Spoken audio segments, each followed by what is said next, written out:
آج دنیا ایک تاریخی اور خطرناک موڑ پر کھڑی ہے۔ ایران کا وہ لیڈر جو تقریباً 37 سال تک اس ملک کا سب سے طاقتور انسان رہا، جو مشرق وسطیٰ کی سیاست کو بدلتا رہا، جو عالمی طاقتوں کے سامنے کھڑا رہا، وہ اب دنیا میں نہیں رہے۔ علی خامنئی کی شہادت نے نہ صرف ایران بلکہ پوری دنیا میں بے یقینی، خوف اور سوالات کو جنم دیا۔ اب کے سب سے بڑے سوالات یہ ہیں کہ ایران کا اگلا سپریم لیڈر کون ہوگا؟ کیا ایران میں اقتدار کی جنگ شروع ہوگی؟ کیا عوام بغاوت کرے گی یا نظام پہلے سے زیادہ مضبوط ہو جائے گا؟ آئیے جانتے ہیں اس ویڈیو میں۔ سب سے پہلے سمجھنے کی بات یہ ہے کہ ایران میں سپریم لیڈر کی حیثیت کیا ہوتی ہے۔ ایران میں اصل طاقت صدر یا پارلیمنٹ کے پاس نہیں بلکہ سپریم لیڈر کے پاس ہوتی ہے۔ فوج کا سربراہ ہوتا ہے، عدلیہ اور اہم اداروں کو کنٹرول کرتا ہے، خارجہ پالیسی پر اثر رکھتا ہے، جوہری پروگرام کی سمت طے کرتا ہے۔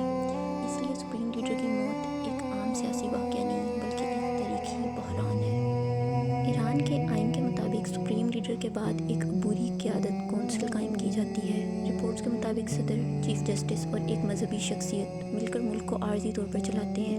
یہ کونسل اس وقت تک قائم رہتی ہے جب تک اسمبلی آف ایکسپرٹس نیا سپریم لیڈر منتخب نہ کر لے۔ یہ عمل چند دنوں سے لے کر کئی مہینوں تک جاری رہ سکتا ہے۔ کا سب سے اہم سوال یہ ہے کہ اگلا سپریم لیڈر کون ہوگا۔ اس میں ممکنہ نام مجتبیٰ خامنئی، جو کہ علی خامنئی کے بیٹے ہیں، طاقتور حلقوں میں اثر رکھتے ہیں، انٹیلیجنس اور فوج سے روابط ہیں، قدامت پسند حلقوں کی حمایت کرتے ہیں، لیکن عوام میں زیادہ مقبول نہیں، موروثی سیاست پر تنقید۔ اور دوسرا نام آتا ہے حسن خامنئی، روح اللہ خمینی کے پوتے، اصلاح پسندوں میں مقبول اور نظام کو نرم کرنے کی امید۔ ایران میں سب سے طاقتور ادارہ ہے اسلامک ریولیوشنری گارڈ کارپس۔ یہ صرف فوج نہیں بلکہ معیشت، سیاست، سیکیورٹی، علاقائی طاقت سب پر اثر رکھتا ہے۔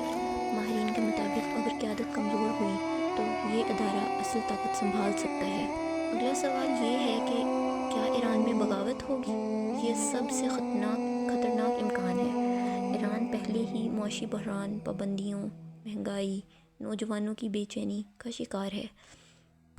کچھ رپورٹس کے مطابق عوام میں غصہ موجود ہے اور کچھ اپوزیشن رہنما عوام کو احتجاج کی دعوت دے رہے ہیں، لیکن سیکیورٹی فورسز مضبوط ہیں اور نظام کا کنٹرول سخت ہے، اسی لیے مکمل انقلاب کے امکانات فوری طور پر بہت کم ہیں۔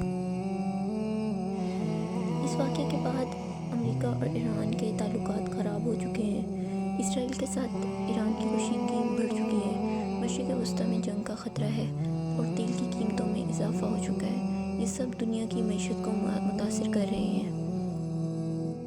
اب سوال یہ ہے کہ کیا اصلاحات ہوں گی یا مزید سختی؟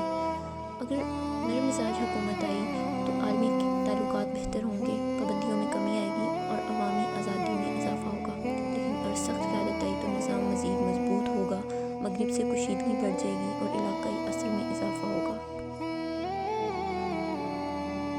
We explained it good enough the first time. I thought we explained it good enough the first time. جب روح اللہ خمینی کا انتقال ہوا تب بھی دنیا اسی کشمکش میں تھی کہ اب کیا ہوگا، لیکن ایران کا نظام ٹوٹا نہیں بلکہ مزید مستحکم ہو گیا۔ اس لیے ممکن ہے کہ آج بھی یہی ہو۔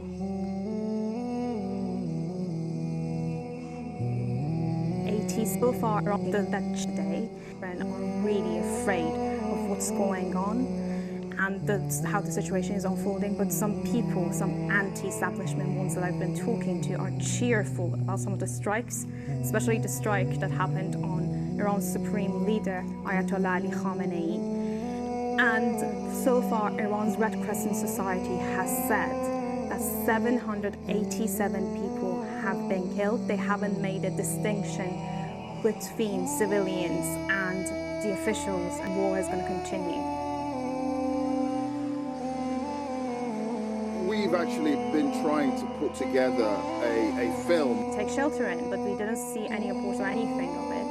They have asked people to stay at home and just be there, but at the same time, like some of لیکن اس تمام تجزیے سے ہٹ کر ایک حقیقت یہ بھی ہے کہ ہر قوم اپنے رہنماؤں سے جذباتی تعلقات رکھتی ہے۔ آج ایران کے کروڑوں لوگ غم میں ہیں کیونکہ انہوں نے ایسے ایک لیڈر کو کھو دیا ہے جو ان کی مزاحمت، خودداری اور طاقت کی علامت تھا۔ اختلافات اپنی جگہ، مگر کسی بھی انسان کی موت ایک المیہ ہوتی ہے، اور شاید یہی وقت ہے سے۔ ایران کے عوام کے لیے ایک یہ مشکل وقت ہے، لیکن تاریخ گواہ ہے کہ یہ قوم مشکلات سے لڑنا جانتی ہے اور شاید یہی آزمائش انہیں مضبوط بنائے گی۔ جب ہم ایران کی بات کرتے ہیں تو وہ صرف ایک ملک کی سیاست نہیں بلکہ ایک وسیع عالمی منظرنامے کے حصے کو دیکھ رہے ہیں۔ ایران امت مسلمہ کا ایک اہم ستون ہے، نہ صرف سیاست بلکہ ثقافت، روحانیت میں بھی۔ اگرچہ آج کا بحران سخت اور دردناک ہے، لیکن یہ ہمیں بھی یاد دلاتا ہے کہ اسلامی دنیا میں طاقت صرف فوجی قوت نہیں بلکہ ثقافتی، تاریخی اور نظریاتی تعلقات بھی شامل ہیں۔ آج مسلمانوں کو ایک ایسی طاقت بننے کی ضرورت ہے جس کی جدوجہد صرف جنگ تک محدود